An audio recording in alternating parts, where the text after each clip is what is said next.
ভাই, সময় থাকলেই নিজেকে বোঝার চেষ্টা করো, কারণ সময় চলে গেলে সেটা আবার বারবার ফিরে আসবে না।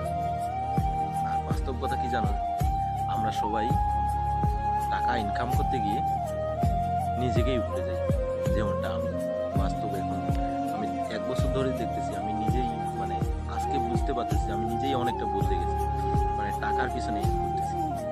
আর এটা মানে ভুলেই গেছি যে আমার নিজের কিছু স্বপ্ন আছে। তো আজকে মনে হচ্ছে যে না, আমার নিজের স্বপ্নগুলো একটু চেষ্টা করে তো দেখতে হবে। যদি ভাগ্যে থাকে তাহলে হয়ে যাবে, আর যদি ভাগ্যে না থাকে সেটা পরের কথা। আর সারা জীবন টাকাই ইনকাম করতে হবে। তো বয়সটা বারবার ফিরে আসবে না, তোমাদেরকেও বলছি। আর আমারও বয়সটা বারবার ফিরে আসবে না। এখন আমার চলতেছে তোমার 19 বছর। তো 19 বছরে আমি এতটা ব্যস্ত হয়ে গেছি, নিজেকেই ভুলে গেছি। তো বয়সটা বারবার ফিরে আসবে না, তার জন্য বলতেছি বয়স মানে সময় থাকতেই একটু চেষ্টা করে দেখো।